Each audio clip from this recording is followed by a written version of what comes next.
اللہ الرحمن الرحیم۔ اللہ کے نام سے شروع جو بڑا مہربان نہایت رحم کرنے والا ہے۔ دوستو، قارون کے خزانے کے متعلق آپ نے تاریخی حکایات اور محاورے تو سنے ہی ہوں گے۔ یہ وہی شخص تھا جس کا ذکر اللہ نے قرآن مجید میں نشان عبرت کے طور پر کیا ہے۔ قارون کا قصہ اسرائیلی اور اسلامی دونوں طرح کی روایتوں میں ملتا ہے۔ یہ بنی اسرائیل کا وہی امیر ترین شخص تھا جس کے خزانے کی کنجیاں 300 اونٹوں اور خچروں پر لادی جاتی تھیں اور ہر کنجی چمڑے کی بنی ہوئی تھی جو ایک خزانے کی چابی تھی۔ تاریخی انسانی میں شاید قارون سے زیادہ دولت و ثروت کسی شخص کو عطا نہیں کی گئی۔ قارون حضرت موسیٰ علیہ السلام کے چچا یسر کا بیٹا تھا۔ وہ نہایت حسین خوبصورت آدمی تھا۔ یہی وجہ تھی کہ بنی اسرائیل اور قبطی لوگ اسے منور کہا کرتے تھے۔ قارون جوانی میں اپنی قوم کا سب سے با اخلاق اور نیک افراد میں شمار کیا جاتا تھا، نیز توریت کا بہت بڑا عالم دین بھی تھا، کیونکہ اس کی پرورش موسیٰ علیہ السلام کے سایہ عاطفت میں ہوئی تھی، اس لیے وہ کتاب کا علم بھی رکھتا تھا اور اچھی آواز کا مالک تھا۔ وہ توریت خوبصورت انداز میں تلاوت کیا کرتا تھا، یہی وجہ تھی کہ لوگ اس کا بہت ہی ادب و احترام کیا کرتے تھے۔ قارون ابتدا میں حضرت موسیٰ علیہ السلام پر ایمان لے آیا اور جب بنی اسرائیل کو قبطیوں کی غلامی سے نجات ملی تو وہ ان کے ساتھ مصر چھوڑ کر سرزمین موعود کی طرف ہجرت کر گیا۔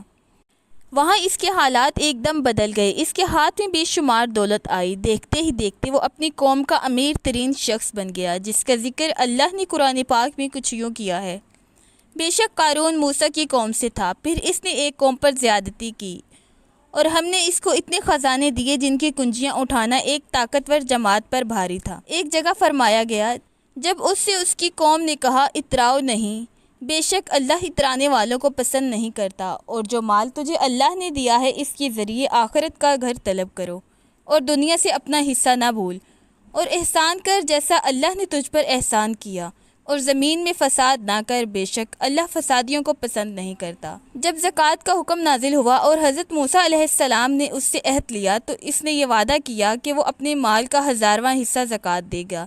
جب اس نے اپنے مال کا حساب لگایا تو ایک بہت بڑی رقم زکوٰۃ کی نکلی، لہٰذا اس کے دل میں حرص اور لالچ پیدا ہوا اور وہ زکوٰۃ کا منکر ہو گیا۔ اس نے ایک گندی چال چلی۔ اس نے بنی اسرائیل میں سے ایک گروہ کو جو اس کی حمایتی تھے جمع کیا اور کہا، اے بنی اسرائیل، موسیٰ نے ہمیں بہت سارے امور کا حکم دیا جس پر تم لوگوں نے اس کی پیروی کی، اب وہ تم سے تمہارا مال بھی لینا چاہتا ہے۔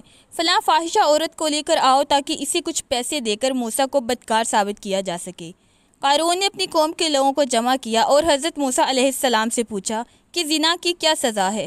حضرت موسیٰ علیہ السلام نے کہا، جو بھی زنا کرے حالانکہ اس کی بیوی بھی ہو تو اسے سنگسار کیا جائے یہاں تک کہ وہ مر جائے۔ قارون نے کہا، حضرت موسیٰ علیہ السلام، کیا آپ کے بارے میں بھی یہی حکم ہے کہ اگر آپ اس طرح کا کوئی گناہ کریں تو کیا اس کی بھی یہی سزا بنتی ہے؟ حضرت موسیٰ علیہ السلام نے کہا کہ بے شک اگر میں بھی کچھ اس طرح کا کروں تو میرے لیے بھی یہی حکم ہے۔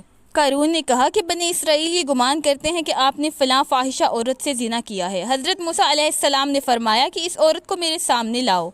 لہٰذا وہ عورت بلائی گئی تو آپ نے فرمایا، اے عورت، اللہ کی قسم جس نے بنی اسرائیل کے لیے دریا کو پھاڑ دیا اور عافیت و سلامتی کے ساتھ دریا پار کرا کے فرعون سے نجات دی، سچ کہہ کیا واقعہ ہے؟ حضرت موسیٰ علیہ السلام کے جلال سے عورت سہم کر کانپنے لگی اور اس نے مجمع عام میں صاف صاف کہہ دیا کہ اے اللہ کے نبی، مجھ کو قارون نے کثیر دولت دے کر آپ پر بہتان لگانے کے لیے آمادہ کیا ہے۔ اس وقت حضرت موسیٰ علیہ السلام آبدیدہ ہو کر سجدے میں گر پڑے اور دوران سجدہ آپ نے یہ دعا مانگی کہ یا اللہ، قارون پر اپنا قہر و غضب نازل فرما۔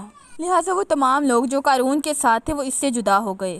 موسیٰ علیہ السلام نے اللہ کے اذن سے زمین کو حکم دیا تو وہ زمین پھٹ گئی اور قارون اور اس کے پیروکار اس میں دھنسنے لگے، اور دیکھتے ہی دیکھتے قارون، اس کا مکان اور خزانہ سب اس زمین میں دھنس گئے۔